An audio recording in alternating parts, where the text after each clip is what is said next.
Welcome to another Real Talk with Nate and Trina. It's been challenging, but I'm very grateful for all the feedback. Our goal is to serve and add value. What keeps me going is hearing all the feedback of people that have heard something and made actually some better decisions. applied it to their life. Applied it, made better choices, and it's better enhanced results. their life. Yes. So that's very fulfilling. Yeah, we're having a good time. Let's jump in. I guess I can start with a recap. Yeah. The reason we even started this was because we talked to a lot of young people, and they were all saying, you should do a real talk on relationships. So we said, okay, let's do one on relationships. So here we go. And the first episode, we talked about God and you. And the first rule of dating is God first. Yes. Not a cliche God first, but really putting God first. The second episode, we talked about mastering your season of singleness, which is really a preparation season. Yes. So if God's called you to marriage, then you want to prepare yourself and be ready for your future husband or your future wife. And so how do we master our season of singleness? And then today we're going to talk about actually being in a relationship. Yeah. And I'm actually really excited about this conversation we're going to have. We're going to share some stories about us as well, but I think that this is going to be really helpful. Yeah. I guess we could start with There's 3 types of daters. the 3 types of daters. Because did you know there are 3 types of daters? Because I didn't. So there's recreational, there's serial, and then there's intentional. So not everything is intentionally dating. Right. That's good to know. Recreational daters. They're in it for the fun, the experience, the party. You know, this will be a good time. Yeah, not really in it for anything long term. Just this is fun. Whenever you start dating recreationally, it's just kind of like, ooh, I'm gonna slide into her DMs and hopefully she messages me back. And then as soon as she does, we're gonna decide whether or not we're gonna start talking. We're talking now. Okay, so now you're texting and hopefully you're not dry, but since you don't really know each other, the text messages could run dry. And then there could be a lot of pressure. Or there could be that they didn't respond to me for 2 hours, so now I'm not going to respond to them for 2 hours, and I'm going to leave them on red and act like I'm super busy. It just becomes more of a game. And sometimes that's a fun game, like the game of chase. Yeah. But I think with recreational daters, what happens is they tend to skip the friendship stage and go right into the romance stage. So it's more about romance than building a foundation of friendship. And it can actually be dangerous because you'll notice some of the tendencies that recreational daters will have is they'll start isolating themselves. They'll miss out on preparing for their calling and their purpose because they're immersed and obsessed with just dating and going from person to person to person. And maybe just texting, or even they're just always with friends, but they might be there physically, but they're not there mentally or emotionally because they're just with friends constantly texting, doing this, seeing what this person's doing. So now they're losing out. But they like that stable feeling, relationships. Right? Yeah. It feels good. But this is where it's important to recognize that just because there's chemistry doesn't mean that there's compatibility. Absolutely not. Chemistry comes from the word chemicals, which we talked about. Yep. So you're feeling all these chemicals, you feel like you have chemistry, but then recognizing that in and of itself, because you can have chemistry with a lot of people. Yeah. Why do you think affairs happen? Why do you think people do bounce around? Because it's possible to have chemistry. And they say we have chemistry. Yeah. But everybody has chemistry. That's good. That's the green light, I suppose, to explore, but it doesn't mean that you're compatible. Right. So those are recreational daters. What about the next one? Serial daters. Serial daters take relationships a little bit more seriously, and it gets a little bit more dangerous. They're constantly in and out of relationships that go so deep so quickly, like no friendship. They're in love within a week and a half, and then they're just obsessed with this person. There's not really involving any other relationships or even any other opinions, and they're already going through the dating cycle. Yes. With recreational dating, they're not really going through the dating cycle because mostly they're just friends. Infatuation, and they break it off, and then they're just hop to the next one. Yep. Party time. Serial daters, I mean, they'll go from one relationship, they'll go through the whole gamut of conflict. Again, they're skipping past the friendship stage, and they go through the breakup where there's grief. Yeah, grief is heavy. Yeah. And they go from they do this serious relationship to serious relationship, and they're serious. Or they might be in a couple of those at the same time. Like, I'm talking to this person, I'm talking to that person, but I'm losing this person. So you're grieving this person while still talking to this person. It creates a lot of confusion and emotional instability. Yeah. Yeah. And they operate primarily on emotional intensity. That's how they actually, whether they say it verbally or not, they will define love in their mind as the emotional intensity. Yes. The more emotionally intense that relationship is, even if it's in the beginning, that to them is what define, like, we're in love. Yes. Right. And then as that emotional intensity starts to wear off, because it does, we learned that it can wear off in 0 to 6 months or stay active up to 2 years. But as that intensity starts to wear off, they feel like they're falling out of love. Yes. Which increases rates of divorce. Yeah, because now they get married. And if that has been the pattern of how you've dated, then that is what's going to continually be a pattern even when you do get married. Yeah. And I think before we even go any further, maybe we should even talk about how dating culture even started, because it used to be called courtship. Oh, yeah. Yep. And, back in the day, it used to be you would go to the family's house and you would have dinner with the family. You would get to know the family. And then after a while, you would be able to go out on the front porch. Yeah. And you would have a conversation. A little talk. Yeah. Just with the one that you are interested in. You would have just a talk with them, but mostly you were creating relationships with the family. Yes. Yeah. And then after a while, you would be able to go on a walk. Yeah. And you could walk down the street and talk and build that bond and that relationship there. But it wasn't such a physical thing. It wasn't like you weren't just always touching each other, because we learned that physical touch could be intense. Sorry if you guys heard some of the traffic. It's not soundproof yet. We're one thing at a time. But yeah, there wasn't always the physical touch yet. First, you're just still building a friendship and getting to know one another. What I thought was interesting is, what changed the courting process, that old school way of courting to dating? It was the invention of the car. Because now you could pick them up and there was isolation. And so instead of going and engaging with the family, you would be with just that one person, which then created more immediately. Like, it was like, I'm just going to pick you up for a date, like, and we will go to dinner, instead of having the accountability of parents and perhaps siblings around. And building that foundation of friendship and courtship. And whenever we were doing research, what the research said was dating devolved. Yes. Like, it was courting and then it devolved into dating. So meaning, like, it got cheaper, because that's whenever there's physical touch started happening, and it just cheapened everything. I guess that to them was probably similar to how in our day, would you say that, like, the phone has given more access? Because we were talking about this, like, not to get off topic, but with porn and all those different things that are out there, it's not that now humans have different desires and more intense desires. They've always been there, but now there is more access. There's more opportunity to lose your moral purity, right? Sacrifice your moral purity. And to pet the flesh. Yes, because of the access. Now, back then it was the car. And so, again, the car isn't a bad thing. We all drive cars now. Right. Going back to serial daters, if someone's definition of love is emotional intensity, then they're going to be disappointed in every relationship because it will always wane. And I can't imagine, that's got to do something to the brain. Oh, yeah, and just never being satisfied. Yeah. Yeah, you never find contentment, because love is a decision. Yeah. It's not just a feeling, because feelings come and go. Somebody described it as like the tide, like your emotions come in and out as the tide. And you need to find something stable.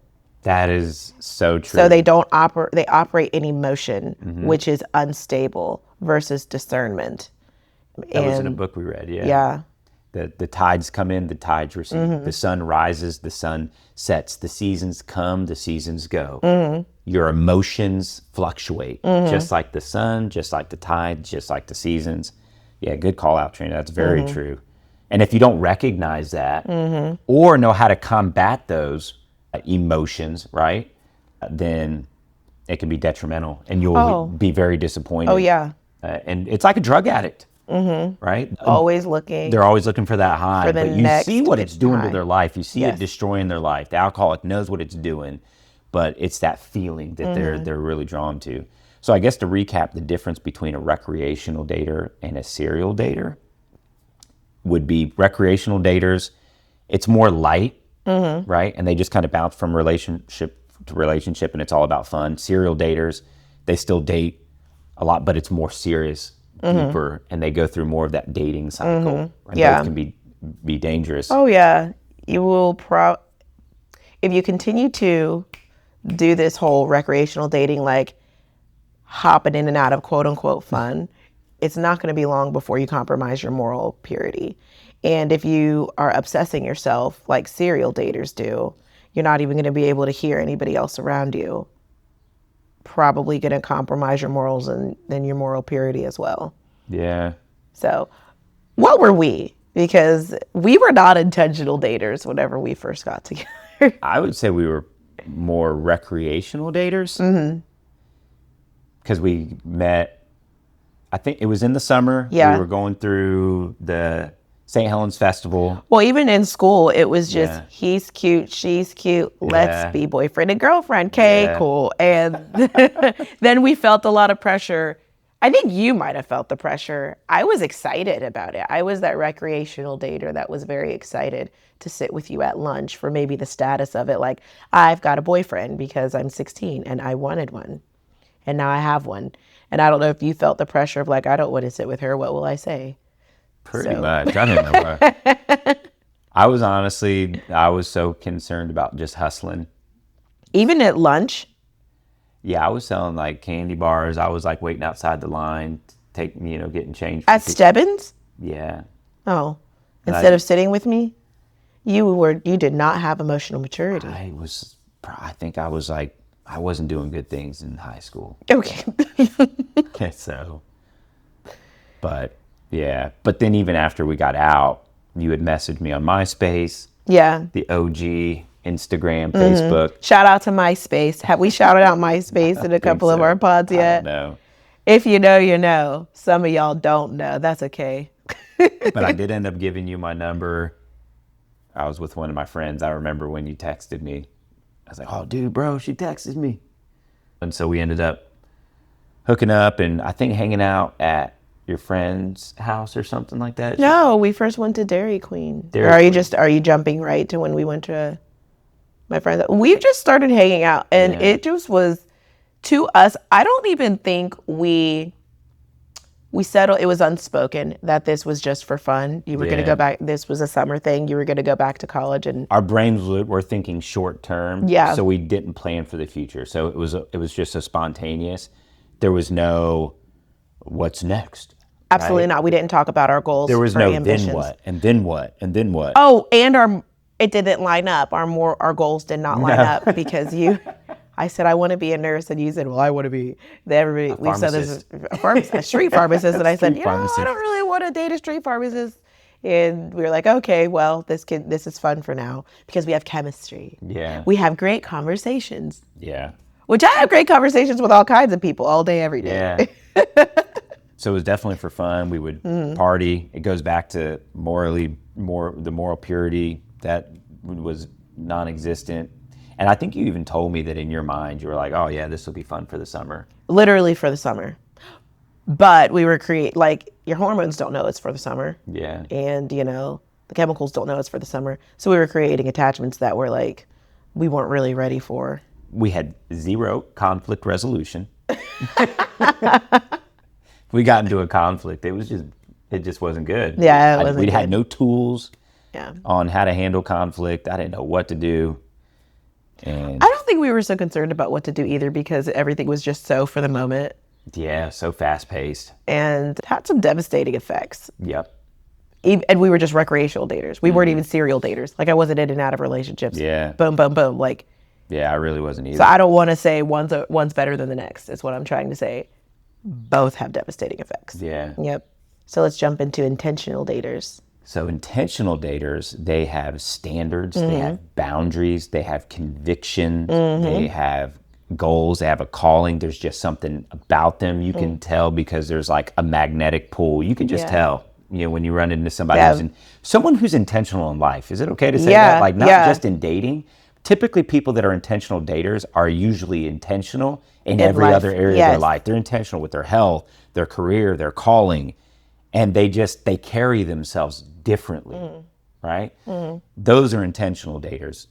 They recognize that chemistry alone is not enough, that there has to be compatibility. Yes. And so they've premeditated on what some of the standards and non-negotiables are going to be. Yeah, and they recognize that somebody can be attractive. Yes. And still be totally wrong for you. Yes. Do they have the same values? What's their calling? What are their goals? Do they have emotional maturity, or at least are they growing? And while we're here, I want to just talk about me as a woman, some things I'm hearing from some of these young girls. Some items on your list are not non-negotiables. Some are the bare bones. Like your house needs a floor. You can't say, oh, it's got a floor. Perfect house for me. No. The bare bones is it has a floor, it has a couple bedrooms, it has a bathroom, it has a living room. I know, I can point to some shacks and shanties that have at least a couple bathrooms, a couple bedrooms, a living room, and a kitchen. Okay, but that doesn't mean it's the house for you. So some bare bones that I would look for, and this is all just my opinion, if they have a job, they should. The Bible talks about if a man don't work, he shouldn't eat. Period. Facts. So if you have a job, that doesn't mean you're the man for me. That means you should have a job. That means if they don't, then it's if you don't have a job, even worse. But you're not even that's not even the bare minimum. You need bare minimum is a job like you should be. And we're not talking about people that lost their job or anything like that, but people that are okay sitting on their couch being a bum. Being a bum, that is not okay. If they're kind, that's real nice. People should be kind. We should be kind one to another. That's humanity. Yeah. Yes, you should be doing that. If they're equally yoked, even if they're equally yoked, like let's say they have a job, let's say they're kind and they go to church, great. Or go to whatever, they're of the same belief. Okay, that's nice. Like I said, so it's got a living room, it's got a bathroom, it's got a kitchen. Prerequisites. Is that the house for you though still? That's a good analogy. Do they manage their finances well? That's actually really important because that goes back to the last episode when we talked about stewarding your time, talent, and treasure. Yeah. That's absolutely vital. Yeah. Do they know how to manage it? Do they pay any bills for my young ladies that are looking for a man and a husband? Are they paying their own bills? Do they pay their car insurance minimum? Are they paying a cell phone bill? Because that's a part of stewardship. Do you know how to balance your money? Or are you just blowing all of your money? And that even goes back to us when we used to talk to Lawrence, like, he made the decision on his own that he didn't want to have a girlfriend really after he got in a couple of relationships. He didn't want to give himself permission. After he got in a couple of relationships and he was like, I don't know if I'm ready. Yeah. But he started the recreational thing and he said, this is dumb. And we had that talk with him. We said, oh, you're dating? Where you going? In what car? Whose money? Because you ain't got a job. You swiping my card? You taking the girl on a date? Am I driving you there? And how even if you're going to Uber, how you paying for the Uber? Yeah. So if they have a car, if they have a job, if they're kind, if they go to church, these are the bottom of the barrel. Yeah. And if you don't have a car, but you're working toward it, but you do know how to get on transportation, that's good. Like, you should know how to get around. But then we've got some non-negotiables. The non-negotiables go a lot deeper, and it's not really tangibles, such as, do they have a prayer life? Well, I mean, okay, let's talk about how we transition from recreational daters into intentional daters. Mm-hmm. And when we started following Christ and became a part of, our church community, we started praying together. Yes. Instead of partying together. Mm-hmm. We started fasting together instead of living in the fast lane together. We would literally go get hot chocolates on our fast days, and we were reading our Bibles. We did Bible studies together. Yes. So we started cultivating our spiritual health. We started spending intentional time with other friends together. Yes. Like in friend groups, It wasn't and just just with me and friends. you. Oh, that's so All of good, the time, Trina. it wasn't just me and you. Contrary to what some people might say, some of my friends are like, oh, you've been up Nate's butt your whole life. I've always loved you, but I did like, okay, I would make myself go hang out with friends as much as I wanted to be around you. Yeah. Because I knew it was important to deepen relationships. Yeah. So what's really good about what you're saying is that I do think it's good in that courtship phase when we were with each other is we did spend time with other believers and like-minded people. Yes. I think it's just good in general because there's accountability when you're in a group of people that have that. And we had friends that kept us accountable. Like whenever we had to go pick Lawrence up from Georgia to be in our wedding. Yeah. I was like, oh, I got to go with Nate to keep him awake, whatever, to go to Georgia. And Charlesy jumped up and was like, I'll go with you. I was like, yeah, I got to. She's like, oh, yes, I am. And I was like, okay. And she literally drove with us 8 hours. It was a turnaround trip. We didn't even stop to take a nap. Do you remember? We like just. Wow. And Charlesy jumped in the car.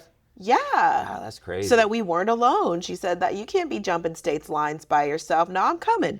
And she jumped in the car and she came. She's a rule follower. She's a rule follower. Thank God. Thank you, Charles. Charlesy's a rule follower. You. That's why you need those rule followers. If you ain't got no rule followers in your group, find you a Charlesy. She don't break the rules. Remember even Peak, you were like, I'm too tired. I said, I'm too tired to take you home. Here comes you could Charlesy. just sleep on the couch. She said, no, no, he's not. And I was like, I'm too tired. It's one of the words. She's like, no, he's not, Trina. And don't say that out loud again. You're saying that you're going to be, she literally said, there's going to be creeping and crawling if he stays at your house. And I was like, no, there's not. She said, yes, there will. You're taking him home or somebody's taking him home. Dang, and you sure didn't stay the night on my couch. That was funny. Get you a friend. And I was so tired. Like Charlesy, who keep you in line. Jeez. Oh my gosh.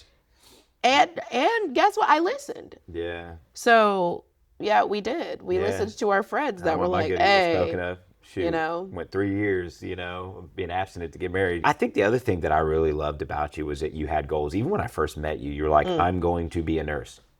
And I thought that was good. Yeah. And I found out that 95% of people don't have written goals. And so you knew what you wanted to do. You knew exactly what you wanted to do.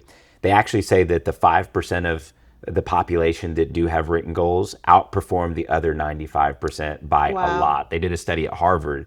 And so, getting with somebody who has some goals. So I want to backtrack because, and we're going to get into a little bit more about what's emotional maturity. But I do want to say it's not that they have to have everything together. Right. You don't have to know 100% without a shadow of a doubt. Having a green light is good. But I think for me, one of the most important factors is, are they driven to become more? That's key. Because there's a lot of people that just choose to be the same, to remain the same, and they don't want to grow. They have the same beliefs today that they had 10 years ago. Sometimes, and this can sound controversial, but a lot of people might feel like, oh, I've got the same beliefs and I've never changed. When you have beliefs that have changed, it shows growth. Yeah. That, hey, I've learned over the last year. I've grown. I've had more experiences. I've heard from different mentors in my life. So things that I believed 10 years ago, 5 years ago, even a year ago, I might not believe today. Right. Because I've grown. Hopefully. And I've become more. So I've had to shed some of those old beliefs. And prune, like always pruning. Yeah. Because if you're not pruning, you're not growing. Even plants, you have to prune plants. And that comes through introspection. And I think one of the things about beliefs is it serving you, right? Is a belief serving you? And if it's not, then you probably need a new belief. If you've been believing this your whole life and it's not working, then you should probably get rid of that belief and pick up a new belief that is going to serve you. Yeah. Right? So we could go deeper into that, but I digress. Yeah, another non-negotiable is emotional maturity. And I do want to get into emotional maturity because it is so key. So emotional maturity is the ability to manage emotions in a healthy, constructive way. And there are a couple of examples of that. When you learned how to take accountability and responsibility. And I did too. So whenever I learned emotional maturity is having emotional regulation. Yeah. Like learning how to manage your emotions in difficult situations, like awareness. Not reacting, responding. Learning how to take a step back, being able to be temperate. And that has not come easy for me. It's a fruit of the spirit. Yeah. And that takes intentionality. Like your flesh wants to react. Yeah. And sometimes it feels good to react because you're getting it off your chest. But yeah, to take a step back and actually respond, it takes wisdom. Some people view it as weakness. It's not. It is easy to react. That's actually weak. To respond is a strength. Yeah. And it's mature. Like if somebody upsets you in the moment or even calls you out to your face right in front of people, literally, to not clap back. How you respond to adversity is a huge sign of your emotional and spiritual maturity. Yeah. How you respond to situations. Because we can't control what life does to us. Right. However, we can control how we respond to life. Yes. And that's not always easy. No. So, and I know for me, a big growing point in my life within our marriage and our relationship, which I would point to as a significant moment that I grew in, was we would get in conflicts and we were learning tools, right? We were going to marriage conferences, we were reading the books. And so they talked about the amygdala in your brain and how when you're going at it, you get so intense that there's going to be no resolution. It's literally just going to be a fight. I'm sure a lot of people can identify with that. And so the goal was to step away, but not just step away, tell you this is when we're going to come back. So Trina, this is really intense right now. I'm going to have to come back in 15 minutes. Or I'm going to have to come back in 30 minutes. Or sometimes you would just go to your room. You would be so upset. Do you remember you used to follow me? Before the emotional early in marriage, I would go to my room because I knew I was about to snap. And I was trying to regulate my emotions. I had to get your point across. And I'm trying not to snap because look. Yeah. I can. I'm going to tell you what. And I am not nice. Like a viper. And I would just go to my bed and get under the covers. Yeah. And you would say, Trina, and I was like, get away from me. Yeah. And then you learned when I run off, like I say, I'm going to my room. That means don't mess with the beast. Don't poke the bear, please. I'm trying to respond and I didn't know that react. Was your way of getting away. I didn't know you were just intuitively doing that, even though But that's also me lacking self-awareness. That I don't even know if I knew that's what I was doing, and that I was not able to put into words to communicate that to you. Like I am going to my room because I am so angry that I need time to cool off, and that might have. You might have been like, oh, wow, yeah, because I don't like when you snap and you're angry, so I'm going to let you go cool off. I think you probably, because I would just get up and walk away, so you probably thought I'm just running away from the conversation. Yeah. And so that's all a part of emotional maturity, too. Yeah, on both ends. Because I was like, oh, she don't want to hear the truth. Oh, I'm about to get her in this. Yeah, here comes the facts. So, yeah. In one particular instance, when we got into a disagreement and we stepped away and I was cooling down and I had to look myself in the mirror and it was like, I have to say I'm sorry. And I have no idea why it was so hard to apologize. Yeah. It's gotten easier. It's still not the easiest thing, but it's so crazy how there's so much pride inside of a human that prevents them from just saying, I'm sorry. Yeah. But I remember I finally got in the mirror and I was like, you're gonna tell this woman you're sorry. And I calmed down, I breathed, and I went in there and I took it. I didn't even know how you were gonna handle it. I thought I thought was gonna happen, what my expectation was. I thought I was gonna go in there, I was gonna do the right thing, I was gonna say I'm sorry, and you were just gonna, it was just gonna be on, like it was just gonna But I just was like, well, I'm just going to humble myself. And so I would go in there, I'd take a deep breath, and you had your angry face on. Make an angry face. You got an angry face? No, I don't have one right now. We need one for the thumbnail. Oh, yeah. Yeah, you had your angry face on. And I remember I just kind of looked over and said, Trina, I'm sorry. I'm really sorry. I shouldn't have did that. And you're right. And I mentioned some of the things that I poorly communicated, and I apologized. Yeah. And it was like the music came on, the lights came on, and you were so, like, you just started smiling. It was almost like something in my brain shifted too. The tension that we felt, it evaporated out of the room, and it was like we were good.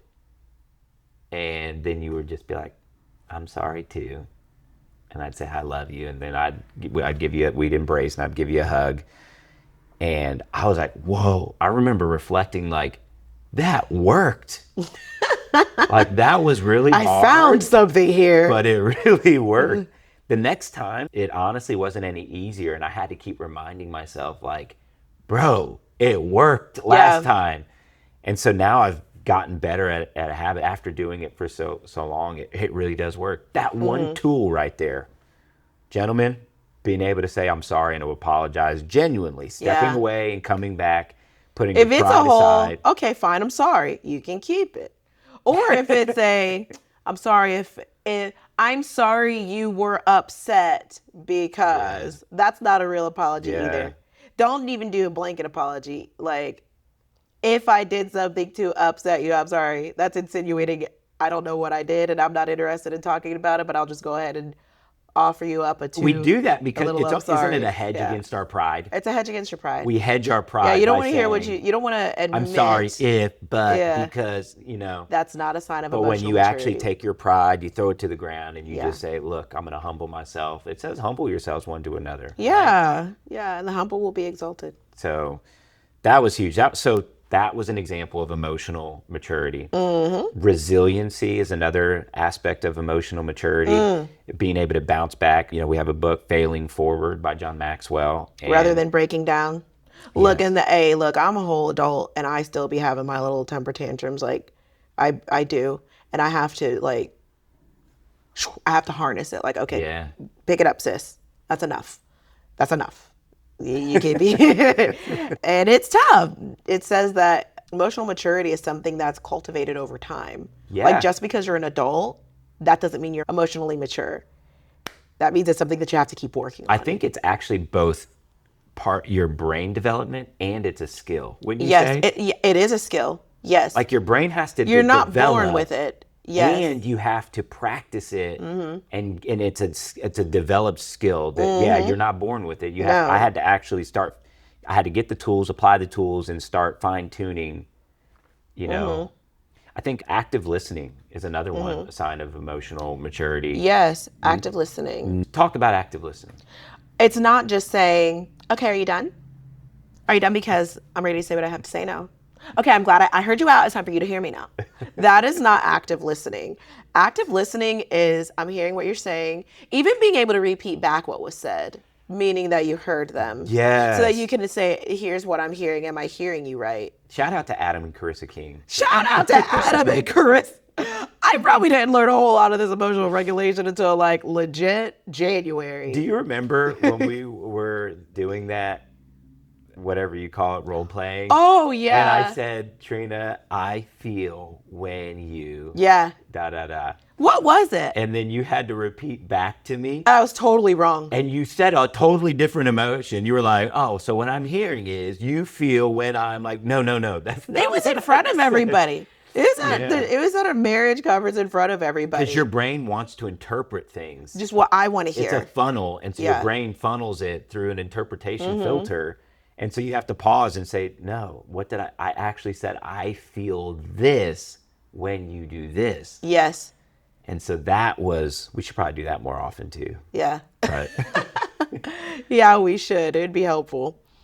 Another sign of emotional maturity is, like you said, accepting responsibility and admitting, taking accountability when something happens instead of blaming other people or even outside circumstances. Yeah. Like if you get in a car accident and say, I thought the light turned red too soon. It's like excuses. So what you're telling me is you ran the red light. Yeah. No, the light turned red too soon. That's instead of saying I ran a red light. There's a difference. Oh, God. Also, setting boundaries. Asserting needs without being aggressive.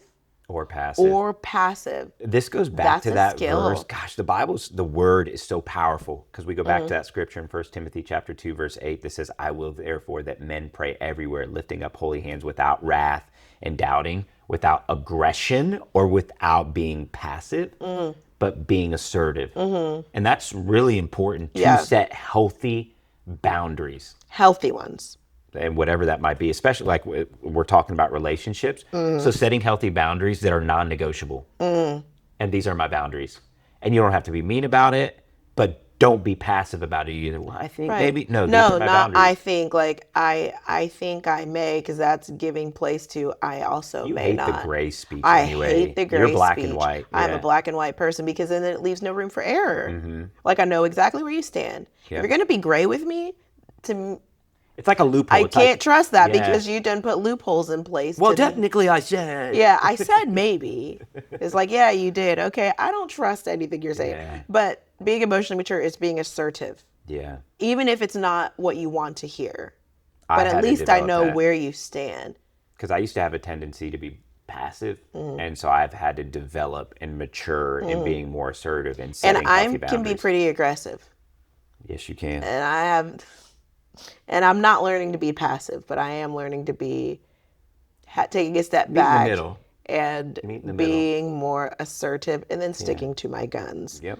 Also, learning that, yeah, you may be sticking to your guns, but are your guns right? So being able to take constructive criticism well and say, maybe I'm wrong. Maybe this isn't right. Being able to reflect. That's actually, I think that's hard for everybody, but I feel for whatever reason it was especially difficult for me. I'm not sure why it was so difficult, and still I have to work on it, to be transparent, on being able to take constructive criticism. I've definitely grown a lot though. But as humans, how does that make you feel? I feel like you take it better than I. I do. I like constructive criticism. Yeah. I really do. Constructive. I don't want to be beat down. Right. But then I also, if I'm doing things that, okay, I took your advice, I would also like some feedback. So I also honor feedback to know if I'm still moving in the right direction. That's good. Because my childhood was so tumultuous, and I think that's where it stems from for me. Like, I radically don't, you know what? There was tumultuous parts of my childhood. I had a lot of fun parts too. I want to rephrase that. But the parts that were tumultuous, I just want to be the total opposite. I want to be as healthy as possible.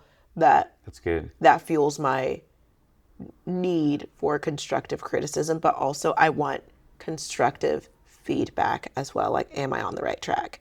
Yeah. First off, if you're somebody who struggles with these emotional mature things, at least you have a roadmap to work on. Yes. That was what was helpful for me. It gave me awareness of where I lacked and where I struggled. Yes. And how I could grow and get better. And I wanted to grow and get better. And the second thing is this, it goes into relationships, because what concerns me about people that are in a relationship is if one person's wanting to grow and the other person doesn't. To me, that is the biggest red flag. If someone's like, I don't need any counsel. I don't need to get any help. I don't need a mentor. I don't, and they have an unwillingness to grow. I don't need to read that book. I don't need to listen to that That's preaching. Not even biblical. Yeah. It says there's wisdom in a multitude of counselors. 100%, yeah. Wisdom. I mean, look at Moses with Jethro in the Old Testament. He actually got advice from a secular guy, but understood leadership principles, and he was able to take it and apply it to the kingdom of God, to God's purpose and calling on his life. I believe in the New Testament it says make friends with the world because they are wiser in their generation than the children of light. And so it's not saying change your standards of convictions, but extract some of the principles and use them for the things of God. Yeah. And so that's wisdom. It is. But it's all about growth. That's where I was getting at. It's all about growth. Yes. Find somebody that has a desire to grow. Someone who has vision. They don't have to be at the destination, but they have the destination. They have the goal. They're trusting God, and they have the drive. They're driven to do more than just be a bum. Absolutely. Well, and even another thing is managing conflict. Managing conflict. One of those things is not giving the silent treatment, not guilt tripping, not being overly aggressive, and also not being overly passive. Yeah. Not being afraid to address an elephant in the room. Yeah. And if you are afraid to address the elephant in the room because you're passive, take steps to learn how to be more assertive. And if you're overly aggressive and you say, I'm just not going to speak to them because I can't do it. Well, go get some tools so you can learn how to speak to that person so you can resolve conflict. And it doesn't have to be in front of everybody. You don't have to let them save face, pull them aside. Mm-hmm. Hey, look, I know things can get intense, but, because people treat you how you tolerate. Yes. They will only treat you the way you tolerate to be treated. I see people that get punked and bullied and stuff, and it's because they tolerate that. Mm-hmm. But when you take a stand and you pull them aside and say, hey, look, I know that sometimes we're having fun and we're being funny, but I want you to know that I'm not your punching bag and I'm not going to tolerate that. Yeah. So 100%. And even in relationships, don't be afraid whenever the time comes to start exploring, moving deeper into the relationship, talking about goals and where are you going to really important things such as that. It's good to establish that sooner than later, whenever it comes to that time in your like you're moving from the friendship to, something a little bit more serious, because you spoke with somebody that said they wish that they had established that earlier, because then a year went by and they didn't want to address it. He said, after we'd been together for 13 months and, was connected to their family and everything, and then we had 99% of everything was good except that 1%, and that was where you're going to move. So then he said, in the next relationship, I had to realize that that's not something you address, hi. Right on. My name's so-and-so. If we got married, would you move here? He's like, wait more than 5 seconds. Yeah. So there's like this balance of like, okay, cool. So, but before we get too far. Adam talked about the relationship ladder, and I don't remember what he said when you get to a part of the ladder. Oh my goodness. Knowing and love, right? Yeah. And it's as you grow in knowing each other, you grow in your love. We should have revisited that because that was really good. And knowing when you're on the ladder, like when to have those relationships as you're starting to know the person. Yeah. When you should have like conversations when you're on the ladder. Yes. Like it doesn't have to be in the very beginning, but also don't wait till it's too late to then, oh no, we are misaligned. Yes. And now we're going to grieve this to the fullest. Mm-hmm. So those are just some signs. I think something else that I think is important is building that friendship. And I know we keep talking about it, but I feel like the foundation really has to be friendship. Mm-hmm. When you develop that friendship, that's when it gets less weird and awkward. I get it. When you first start talking to somebody, it's like, oh, what do I say? What do I do? And I think that's okay. But I feel like having the goal of, if your friend calls you, you're not like, oh, I'm going to wait 5 minutes. I'm going to wait. I don't want to answer on the first ring. Yep. It's just like if you answer the first ring, they're like, bro, what were you by the phone? It's like, I had it in my hand. What's up? And it's. Friends don't do that, no, right? So, but if you get to that place, or if you can't talk, instead of just ignoring them, be like, oh, it's just tell them, like, hey, I'm doing this and that. I'll hit you up later. Yeah. Like no try pressure. To get to a place where there's no pressure. Yeah. And you're friends and you're developing that friendship. Yeah. First. And it's just a vibe. And it's natural and it's easy. Yes. It should be easy first. It shouldn't be pressure. Yep. Some good stuff. Mm-hmm. It's a lot here. Yeah. You're going to be in a relationship. Mm-hmm. There is a lot. There's one story I want to conclude with, unless there was something else that you wanted to talk about. We still can, but in Genesis chapter 24, Abraham was wanting to find a wife for his son Isaac. So he had one of his servants go to his homeland to find a wife. And when his servant got there, the first thing he did was he prayed. He went to this well where the daughters of men would come to draw water. And he prayed and said, God, help me to find a wife for my master's son. Because he loved his master. He wanted to find a wife for his master's son. And he prayed, and here come the daughters of men. And so Rebecca came out. She was beautiful, the Bible says. She went to go draw some water. Yeah. And he ran up to her and said, Can I get some water? Right? And she said, yes. And without even being asked, she took the initiative and said, I'm also going to give drink to all of your camels. Yes. Because he had 10 camels. Yeah. And so that's a big deal because camels store water. Yes. So, and she made sure that they were fully watered. I wonder how long that took. I'm going to do some research and figure out how much water can a camel drink and how long does that take, because it was like 10 of them. And she went back to the trough and was serving somebody she didn't even know. So the first principle was with finding the wife, he prayed to God. That's number one. Number two, he found somebody that was near the wells of water. Find somebody who's near the wells of living water, close to Jesus, connected to God. And the third thing is find somebody who is selfless, not selfish. She didn't have a selfish spirit. She had a servant's heart. And she said, I'm not just going to give you drink. I'm going to give drink to all of your animals too. Without even being asked, she took the initiative. So I feel like those are a few principles that you can lean on when it comes to finding a wife, finding a husband.